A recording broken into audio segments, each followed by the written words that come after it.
حامدا ومصليا ومسلما أما بعد فأعوذ بالله من الشيطان الرجيم بسم الله الرحمن الرحيم والله يحب الصابرين صدق الله العظيم. الله رب العالمین ټول قرآن پاک زمون او ستاسو د پاره د هدایت یو عظیم خزانه را لېږلې ده. د قرآن پاک په هر یو صورت او بیا د هر یو صورت په هر یو آیت او د هر آیت په هر یو لفظ کې د انسانیت د پاره ډېر لوی خیر او برکت پروت دی. دا کوم آیت مبارک حصہ چې ما ستاسو وړاندې تلاوت کړه دی کې الله رب العالمین د خپل محبت اظهار کوي د خپل محبوبین سره چې الله د چا سره مینا او محبت کوي د هغوی ذکر الله کړی دی. ډیر خلک په دې امید وي چې زمونږ الله سره محبت پیدا شي او دا سوچ د چانی چې د الله به مونږ سره محبت پیدا شي کنا دا محبت دو طرفه دا ډیر کارګر وي. د الله رب العالمین په بندیانو حق دی چې دا بندیان الله سره محبت وکي، خو په الله لازم نه ده چې هر بنده سره محبت وکي، بلکې الله چې کم بندیانو سره محبت کوي نو هغه د الله منون کی وي. تاسو خو به ډیر خلک د الله د محبت داویدار وي چې زما الله سره محبت دی، زما الله سره مینه ده، خو الله چا سره مینه کوي د هغې په باره کې الله په خپل اعلان کړی دی. رب ذوالجلال فرمایي والله يحب الصابرین او الله پاک خوښوي صبر کوونکي خلق، یعنی الله محبت کوي صبر کوونکو خلقو سره. نور زینو کې قرآن پاک کې الله رب العالمین ارشادات فرمایلی دي د صبر حواله سره. د بنده دا خواهشي چې زما محبوب ما سره نږدې وي. زمون خو د ټولو نه محبوب اعلی د هر چا نه زیات خوښ مونږ ته الله دی. د الله عمر مینه مونږ چاله نه ورکو، نه زمونږ بل چا سره داسې مینه شته. نه زمونږ الله خوښ دی او الله هر چا سره نږدې دی، خو بیا د چا مدد به الله کوي، چا سره نږدې به وي، په چا به خپل کرم او خپل فضل او احسان نازلی. نو دې باره کې هم الله پاک فرمای ان الله مع الصابرین، بېشک صبر کوونکو خلکو سره الله وي. الله د صبر کوونکو خلکو سره نو دا صبر یو داسې عمل دی چې د دې په وجه باندې انسان ته الله رب العالمین نزدې کیږي او الله رب العالمین په صبر ملاویږي. صبر څه ته وایي؟ عام طور زمونږ ذهن کې دا دي چې بنده ته څه تکلیف ورسي په هغې باندې صبر وکړي، واویلا جړه فریاد اونکی، مخ اون وخی، ویخته اون شوکی، گریوان سیری نکی، دې ته صبر وای. او یوازې دا خبره د صبر نه ده، بلکې د صبر درې مرحلې وي. صبر په درې قسمه باندې دی. یو ته ویلی شي صبر علی الاطاعت، بل دې صبر عن المعصیت، او دریم نمبر قسم نے صبر علی المصیبت. درې قسمه صبر دی او د دې ځان له مراتب دي، ځان له درجات او ځان له ثوابونه دي. صبر علی الاطاعت څه ته وایي؟ صبر علی الاطاعت دې ته وایي چې بنده د الله تابعداري کوي، د الله احکام مني، د الله په تابعداري او د احکامو په منلو کې چې د تکم مصیبت او تکلیف رسی دی هغه برداشت کوي په خوشاله سره دی ته صبر علی الاطاعت ویلی شي. لکه د جمی په موسم کې د ماسختن د مانزه د پارزان تیارول چې ګرمي وبني نو څومره لوی مصیبت ته سونه تکلیفي.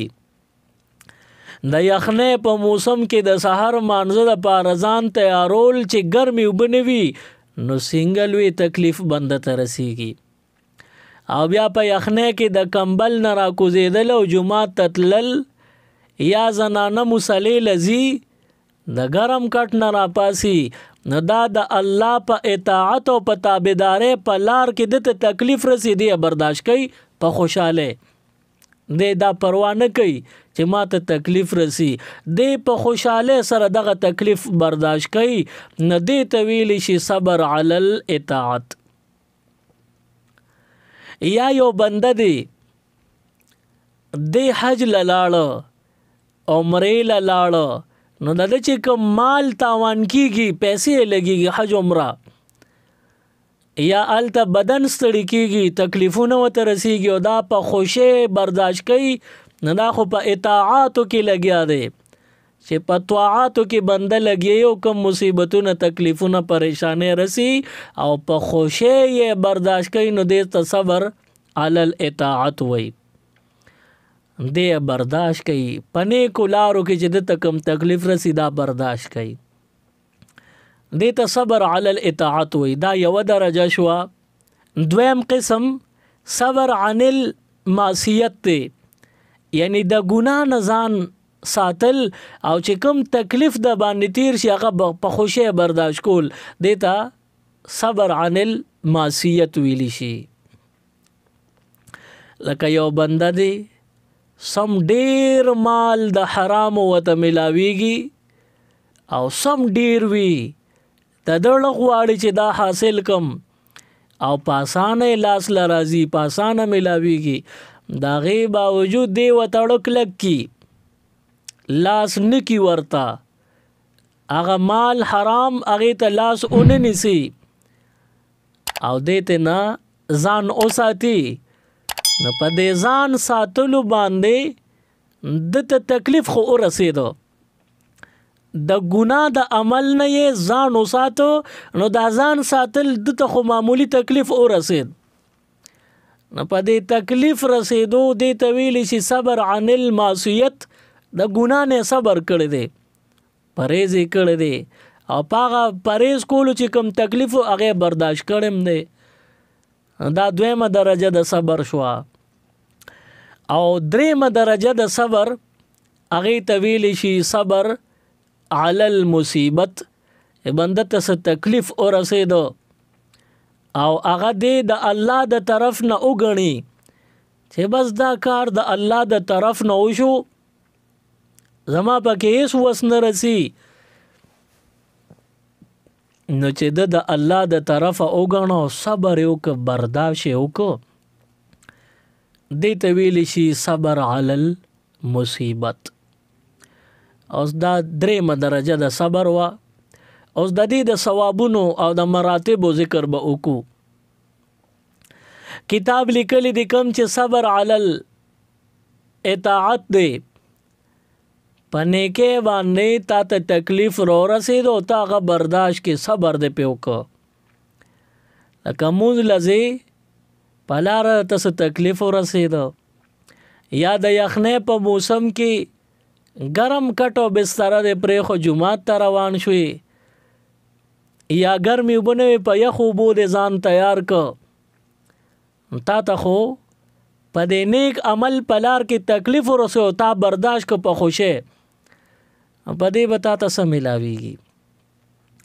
کتاب لیکلی دی وی په جنت کې باورلا 300 درجه الله پاک ور کوي چا چې صبر علی الطاعات کړي دي 300 درجه په جنت کې الله باور کوي او یو درجه به څومره 300 خو به وي خو چې یو درجه به څومره نو د اسمان نواخلا تر د ځمکې پورې چې څومره فاصله ده دغومره فاصله به یو درجه وي. دی به په د جنت کې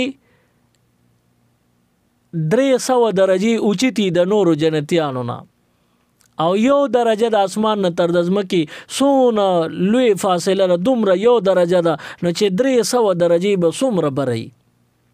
دون اوچت مقام عالیشان مراتب به الله ورکوي په صبر باندې. دویم قسم صبر عن المعصیت ته د ګناه نه ځان ساتي، صبر ته نه کې حرام کارې نه دی پرهیز وکړو، نو په دې باندې تا ته تکلیف ورسېدو او تا په خوشی باندې برداشت کو، طالب الله پاک 600 درجات په جنت کې درکړي. اوس په جنت کې 600 درجات د صبر د کولو په وجه درکړي. دا یو درجه به څومره وي؟ دا د هغې اولنۍ مرتبې نه په فرق ده، دې ځان له شان دی. نو 600 درجات درکوي په جنت کې، نو یو درجه به څومره وي؟ وایي د 9 اسمان نه واخله تر د لاندې 9 ځمکې پورې څومره فاصله ده، دا به یو درجه وي. نو تو اوس اندازه ولګوه چې یو درجه د 9 اسمان نه تر 9 ځمکې پورې یو درجه شو، نو 600 درجې به څومره وي؟ ته به څومره اوچت مقام ته الله رسولې. د ګناه نه صبر وکړه، پرهیز وکړه او ځان ته وساته، حرامکاري مه کوه او صبر وکړه. نو که په دې صبر درته څه تکلیف محسوس شو، الله به د دغې تکلیف په بدله کې درله الله په جنت کې 600 عالیشان درجات درکوي، چې یو درجه به د هغې 9 اسمان نه تر 9 ځمکې پورې وي. اوس اندازه ولګوه چې دا 600 درجې دا به څومره وي. او د دې نه په فرق زیات ثواب د صبر اخیری مرتبه کې دی. صبر علی المصیبت چې یو بنده ته تکلیف ورسېده او دې برداشت کی، مثال په طور د چا ماشوم زوی وفات شو، یا د چا پلار وفات شو، یا د چا مور، د چا رور، د چا خور، د چا رشتہ دار، خو بنده پې زړه زخمی شو، ورته درد ورسېدو او دی په دغه درد باندې برداشت وکړي، چغې سورې ونه وایي، سر ویښته ګریوان دا ونه کړي، غیر خبرې ونه کړي او دی په دې تکلیف باندې صبر وکړي.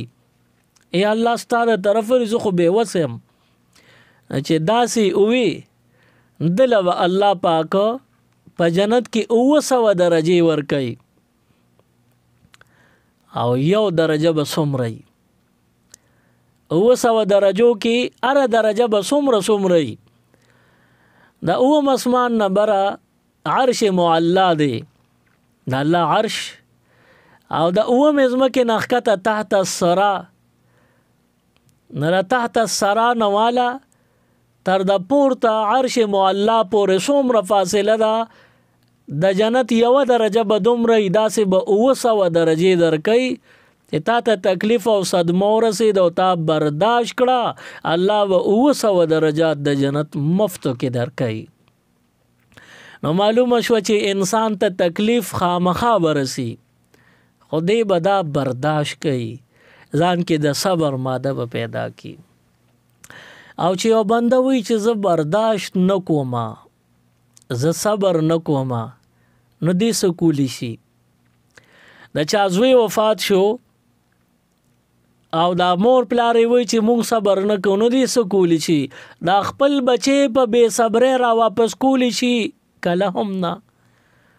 د صبر نه غیر د چا دپاره بله لار نشته. صبر به کې، او که صبر نه کې نو دا ثوابونه به په سین لو کې غیر غماز غلط خبرې شرعاً خلاف خبرې به وکې، په هغې به الله خفه شي، اجر به له در نه کي، لا الټا عذاب به دله درکي. د الله د طرف نه چې کوم کارونه تا سره کېږي هغه ټولو باندې به صبر کې، او وی به چې دا د الله د طرفه دي، نو ته په برداشت وکا نو اوس به الله پاک دومره لوی اجر درله درکي چې په دنیا او آخرت کې به کامیاب او خوشاله ګرځي. بیا یو حدیث مبارک کې راغلی دی، ترمذی شریف کې دا حدیث ذکر شوی دی.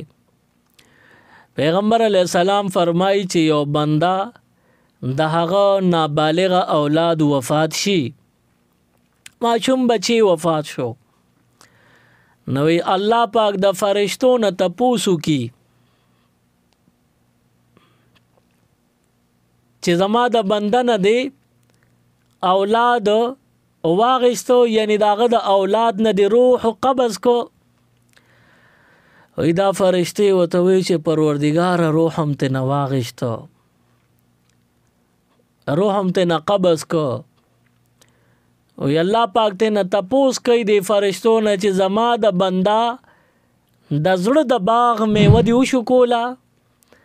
دا فرشتي وته وی چې آو پروردگار هغه میوه مونږه وشو کولا. بیا الله تپوس کوي زما د بنده سه حالو چې داغه دړه ټوکړه دی جدا کولا، هغه نیازبین بچی دی داغه نه را جدا کو، داغه په خلص خبرې وي زما بارکی سوي. دا فرشته وتوي چې پروردگارا چې مونږ ته نکلا دا معشوم را جدا کو، روح ته نقبض شو، نستا بنده پسترګو کې اوخ کې او په خله دا وی چې یا الله بستا امانت ته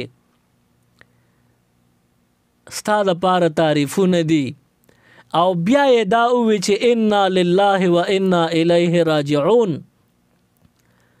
وی بس صرف دومره ویل دي. نو الله پاک دې فرشتو ته وی چې خزه تاسو گواو سه زما دې بندل د دې مصیبت په بدل کې په جنت کې یو عالیشان محل جوړ کې، او په هغه محل باندې بهر په دروازه کې غټ اولی کې بیت الحمد د تعریفونو کور. ځکه ماته د زړه ټوکړه واغېسته او د هغې باوجود د څه غیره خبره نه راکړې، زما تعریف یې کړی دی او بیا اخر کې ویلي چې انا لله و انا الیه راجعون. نو بیت الحمد د پاره الله مقرر کی، فرشتو باندې ولا په جنت کې کور جوړ کی، محل وی پاغې نوم لیکلی بیت الحمد د تعریفونو کور. نو معلومه شوه چې مونږ ته کم تکلیف یا مصیبت رو رسی، دا تکلیف او مصیبت دا د همیشه د پاره نی، خو ثواب د همیشه د پاره. تکلیف سو وخت پس ایریږي، کله چا ډیر زیات پلار سره مینه وي چې وفات شي څه زمانه خفه اخر کې بیا ایر شي، مور سره د بچو څومره مینه چې وفات شي څه زمانه غمجن وي او بیا څه زمانه چې تیرې ځاغې نه پس بیا ایر شي. داسې د اولادم مینه ډیره ده، خو چې وفات شي څه وخت پورې یادېږي بیا اخر کې ایر شي. خو چې کم د دې په عوض کې ثوابونه ملو شي نو دا نه ختمېدونکي ثوابونه، دا به همیشه لپاره په دنیا کې آخرت کې. نو تاسو الله سره کاروبار وکې، کم مصیبت د تر رسېد نو دا وقتی دی، دا به ختم شي. خو په دې صدمه باندې په دې تکلیف او مصیبت باندې صبر وکا، نو دا د الله سره داسې کاروبار وکړو چې ستا کار ستا مصیبت او درد او پریشانی لږ وخت پاره چې سره په واغستل نو هغه د همیشه لپاره دی. مطلب آخرت کې الله به اجر او ثواب درکړي، به نه ختميږي. نو دا یو ډیر د ګټي کاروبار دی، الله سره دا کاروبار وکي. ولی یو حدیث مبارک کې راغلی دی، حضور نبی کریم صلی الله علیه وسلم فرمایي چې کم مسلمان بنده بیمار شي او په دغه بیماری کې د دنه څوک تپوس وکي چې ته څنګه یې، او دی وته د الله شکایت اون لګي، غیر خبرې اونکی، ناروا خبرې اونکی، بلکې دی وایي چې بس د الله فضل دی او جون دی تیریږي، خدای د خپل بیماری تکالیف او خبرې اونکی. نوی الله د فرشتو نه تپوس کوي، دو فرشتي ول راولېږي وی تاسو لاړ شئ د حال وګورئ. دا فرشتي چې کله واپسی وکي الله د دې فرشتو نو تپوس کوي دا بنده چې بیمار دی په تکلیف کې دی د خبرې څنګه وي. دا فرشتي ورته وایي پروردګار ستا خلاف هیڅ شکایت نه دی کړی او ستا تعریفونه کول چې بس دا الله د طرف د امتحان دی تیر بشي الله به می جوړ کی. دا قسمه خبره فرشتي وکي چې الله ستا د بنده په بیماری کې دا وي. الله پاک وتوي خزه تاسو گواه اوسه که دا بنده می په دې بیماری کې خون کو دې می وفات کو نو دا به مړ نه وي بلکې دا به شهید وي. دته به شهید وایه مرګ د شهادت به ورکوم ځکه چې د په بیماری صبر کړی دی او که فرض کړه دې بیماری نه دې صحتیاب شما خکو نو تاسو گواه اوسئ د په بدن چې د بیماری د وجې غوښه ویلې شوې ده وینه کمزورې شوې ده نو دله به الله صحتیابۍ سره سره وعده کوم چې د مخکې څنګه حالت کې صحت او د هغې نه ښه صحت ورکم او د بدن وینه چې څومره کمزور د هغې نه ښه وینه به وله تازګۍ سره پیدا کم. معلومه شوه چې صبر کې زمونږ فایده ده او که څوک بې صبري کوي په بې صبرۍ هېڅ هم نه کېږي. دا مارغان چې څوک شوق کوي او په پنجره کې بند کی نو دغه مرغۍ ډېره قیمتي وي او د دې الوتل خواهشي چې زه وګرځم په هوا والوزم خو دې مالک په پنجره کې بنده کړې ده او بهر یې نه پرېږدي. اوس که دا مرغۍ وایي چې زه صبر کوم نو خو دغلته به ورته خوراکونه ښه په سهولت سره میلاویږي د ژوند هر سهولت به ورته میسر وي. او که دا مرغۍ په پنجره کې بنده وایي چې زه صبر نه کوم په پنجره کې بنده قیدي یم زه صبر نه کوم نو دا مرغۍ څه کولی شي هېڅ هم نشي ځان خو نشي ازادولی. البته پنجرې سره به ځان له سر وخي سر به گنجې شي اخر به سر زخمی شي همدغه قیمتي مرغۍ د مړه به شي په ډیران به وغورځېږي. نو د مونږ هم د صبر دغه مثال لکه مونږ وایو صبر کوو نو د ژوند هر راحت به الله راکوي هم په دنیا هم په آخرت کې.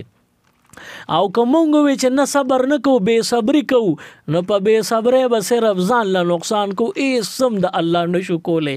او چې کم تکلیف راغلی په بې صبرۍ د ځان نه څوک نشي لرې کولی د دې د وجې نه صبر ښه شو دې کې فایده ده. موسی علیه السلام یو جلیل القدر پیغمبر دی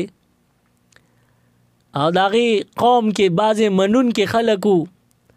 د موسی علیه السلام بعضې ملګري هغوی په ګوانډ کې د یو خراب سړي د بد عملی نه تنګ شو. دغه مجرم ډیر زیات جرمونه کولو د نیکان خلک یې تنګ کړل.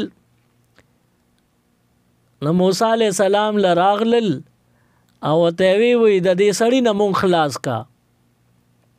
نو موسی علیه السلام لګي شو او دغه مجرم او دغه بدعمله سړی یې د علاقې نه وشړ بهر چې بل کلي ته لاړه نو د هغه ځای نه یې وشړه. وایي ته به خلکو سره وخت نه تېری چې ته ځه رکېږه ځنګل ته ځه. نو هغه سړی یې روک کړ ځنګل ته یې وشړه. بچیم دي ښځه ده مور او پلار دي رونه خویندې خو هغه ټول خاندان او اقربا منل چې دا زمونږ سړی چې دی نو د ده نه روانه ده بدعمله دی د دې د وجې نه دوی هم پرې خوشحاله ښه کوي چې ویې شړي.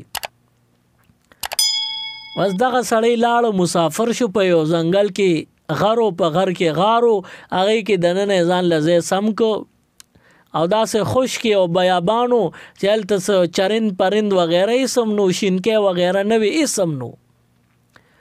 دې سړي په دغه غار کې شپې ورځې تېرولې. څه زمانه تېره شو بیمار شو. د بیمارۍ په وخت کې د ده د علاج معالجې څوک نو نه پال پرهیز او د خدمت کولې څوک نو د ډېر تکلیفونو د لاسه بس په غار کې پرېوتو سملاسته د ړق وهلو نه دی د خوځېدو نه دی. اوس یو خوا بل خوا ګوري او خپل ځان په خپله ملامته کوي. وایي دا ورځ دې نه لیده چې خلک در نه په لړزانو لږه گزاره به دې کړې وه، چاته ضرر به دې نه رسو، نو نن کم از کم د ښځې د بچو مخکې د مور او د پلار مخکې خو به اومه چا خو به څه ناڅه خدمت زما کړې وي. او دا کرل ریبل او ځان ملامته کوي، دا خبرې ځان ته کوي. او په دې وخت کې بیا ځان سره سوال کوي، یا الله د خپلو رشته دارانو د اهل و عیال نه زه جدا شوم او په دې جدایۍ مې زړه سوځېدلی دی، آخرت کې به هم سوځم، نو خدای د هغې سوځېدو طاقت مې نشته، د هغې څه وي تکلیف نه مې بچ کا. او په دې کې سترګې پټې شوې، وفات شو. موسی علیه السلام ته وحی وشوه، لاړ شه په غار کې یو سړی دی زما دوست دی، کفن مو کا او دفن مو کا، هر څه انتظام ولو کا، جنازم پې وکا. موسی علیه السلام په دغه نښه پته تللی ځان سره څو ملګري هم بوتلي دي، چې وی کتل دا هغه بدعمله سړی و چې په غار کې مړ پروت و، خو ده سره د جنت نه راغلي حورانې وې او یو ورسره فرشته وه، چار چاپېره په غار کې ناست دي. نو موسی علیه السلام حیران شي، یا الله دا ستا دوست دی، دا خو بدعمل او دی خو مونږ را چړلو، دنه خو کلي والا په اور کې ولاړو. موسی علیه السلام ته الله فرمایي چې په غار کې پروتو د خپلې بېوسۍ په وجه توبه یې ویستې ده او د آخرت د عذاب او د جهنم د اوره یریدنو، یا الله دا دلته څه وي کافي ده، نور هلته مې مه سوځئ. دی راته وویل وفات کېده، نو ما یې اړه ته نظر وکړه، پړه کې دا خبرې تاوېدې را تاوېدې. ده خواهش کو چې کاش چې زه بدعمله نه وي، نن به زما پلار زما په خدمت کې ما ته به ولاړو، زما مور به زما په تکلیف جړل، زما ښځه به وه زما خدمت ته به ولاړه وه، زما بچي به الله نه به سوال کو چې خدای دا تکلیف د بابا نه لرې کړي. وایي دا خبرې د دې بنده پړه کې تېرېدې. نو ما وی چیرې د باندې خو رحم پکار دی، په داسې بې سوکې مرګ باندې مري. نو ما فرشته راوسته ورته مې ودروله د ده د پلار په شکل، چې د ده دا غم پې غوس شي. او یو د جنت ښکلې حوره مې راوسته، د ده د مور په شکل مې ده ته مخکې کړه، یوه مې د ده د بیبي په شکل ده ته مخکې کړه، او د جنت غلمان مې راوستل د ده د اولاد په شکل مې مخکې کړل. چار چاپېره تې تو شو، او چې دی مسرور او پرسکون شو، بیا مې د ده نه روح قبض کو چې ما دا تکلیف ته ونه رسي. الله موسی علیه السلام ته فرمایل دغه وخت کې د دې بنده په حال باندې د اسمانونو د ځمکو ټولو فرشتو جړل، وی ما وی چې زه به هم پې رحم کوم، چې دته تکلیف ته زه هم پې رحم وکم. اوچ په اوچه مې وبخو، د ګناه نه مې بالکل پاک ساک اولیږه. معلومه شوه چې بنده تکلیف باندې برداشت وکي، صبر وکي، نو دله الله بیا فرشتې هم رالیږي او الله په خپل ټول رحمتونه تماموي. نو موږ او تاسو الله دې د مصیبتونو نه ډېر ډېر وساتي. مصیبت ته مخکې کېدل دا ډېر لوی مشکل وي. د هر مشکل نه، د هر مصیبت نه دی الله ستاسو زموږ نجات نصیب کی. خو بیا هم کله چې مصیبت راشي، په هغه مصیبت کې ګریوان به نشلوي، سر ویښته به نشو کوي، مخ به نه ټکوي، مخ به نه وخې، په دې باندې الله ناراضه کېږي، الله پې خفه کېږي. الله دې د عذابونو او د داسې اعمالو نه وساتي. سبحان ربک رب العزة عما یصفون وسلام علی المرسلین والحمد لله رب العالمین. اللهم ربنا آتنا فی الدنیا حسنة وفي الآخرة حسنة وقنا عذاب النار وأدخلنا الجنة مع الأبرار یا عزیز یا غفار برحمتک یا ارحم الراحمین. مزید اسلامک ویڈیوز دیکھنے کے لیے ہمارے YouTube چینل دین اور دنیا کو ضرور سبسکرائب کریں اور بیل آئیکن ضرور پریس کریں تاکہ ہماری ہر ایک ویڈیو کی نوٹیفیکیشن آپ کو مل سکے.